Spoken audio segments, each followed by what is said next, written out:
To me, it tastes like an apple-y version of a banana that you have in the store. Like ripe apple? No, it's really smooth. I don't know, it's just extremely enjoyable. And I didn't like you doing that, but. Sorry. All right, hey everybody, this is Sal and Paul, and I'm very excited. He's gonna give us a pup of this blue Java or ice cream banana. So it's native to Southeast Asia. As you can see in the background, Sal is an expert banana grower in my opinion. Look at the varieties. He has, I think, something like 15. And what I do know about, I did learn about bananas is you can see it's actually a pseudostem.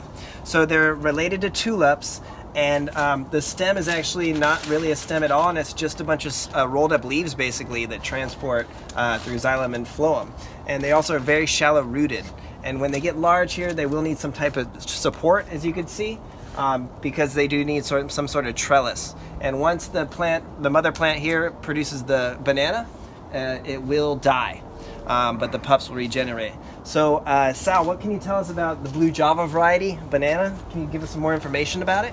Well, like it's when it gets mature, it'll be like yellow but with a blue tint on it.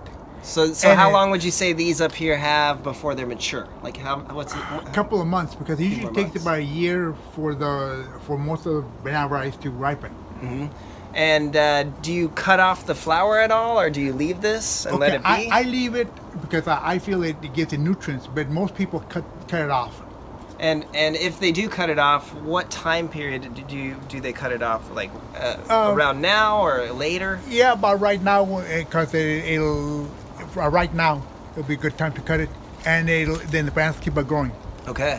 And I also learned that in Southern California here, where we live, that once the temperature drops below 50, you don't really want to water your banana plants, and over 100 degrees, they really don't tolerate that higher temperature. But as you can see, Sal's been having success with his varieties of bananas. For how many years have you been growing bananas? Since about the 80s. Wow. And on a scale of 1 to 10, what do you think of this variety and taste-wise? I like it. It has this kind of apple-y taste to it. Mm-hmm. I think that's the I could describe it. Each banana tastes way different. If you have like 2 or 3 different varieties, you taste them, they're just totally different. So these are totally ripe. Sal says they may be even slightly overripe. They've been on this plant for about a year, give or take, and we're gonna get to taste some of these today. So I'm really excited to cut my first bunch. Sal warned me, he said be careful because the sap that comes out of here, the juice, can stain your clothing.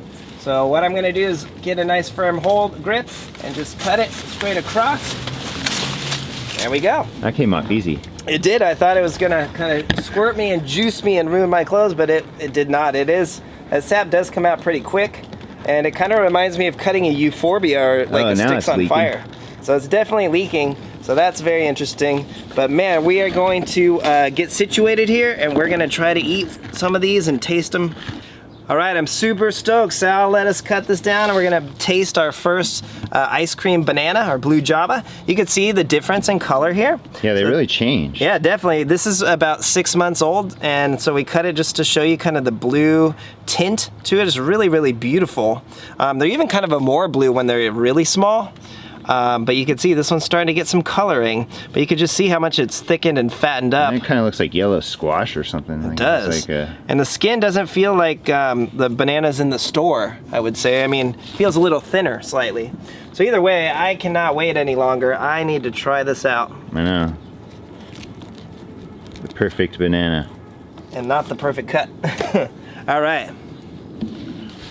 So I do remember last time we were here, Sal reminded me, or said that it tasted with a bit of an apple texture, or flavor. Somebody said the vanilla too. A bit of apple, That's vanilla? a big banana. That sounds wonderful.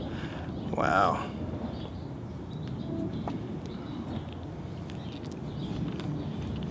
Mmm, that is really good. Is it good? I see why they call it ice cream. To me, it tastes like an apple-y version of a banana that you have in the store. Like ripe apple? No, it's really smooth. I don't know, it's just extremely enjoyable. And I didn't like you doing that, but. Sorry. Full call. I forgive you. Oh yeah, it's real mushy. Mushy, but but good. It's pleasant, but mushy. I like it a lot. I could eat this, and I would probably want some in banana bread. It'd be really I good. could see that. It's got a bit of tartness to it too in the back end. It's way more complex in a good way Yeah. than a banana you buy in the store. Oh, absolutely. Definitely more depth of flavor. At the Yeah. base here, That's tasty. that's the best part of it, right in here. That's really good. That's better than those Chiquita bananas. Oh, you this get. is wonderful. All right, I'm going to grow these. My mind is made up. I would have to say that, hands down, this is like twice as good in my opinion as the store-bought bananas. Oh, at least. And more dynamic.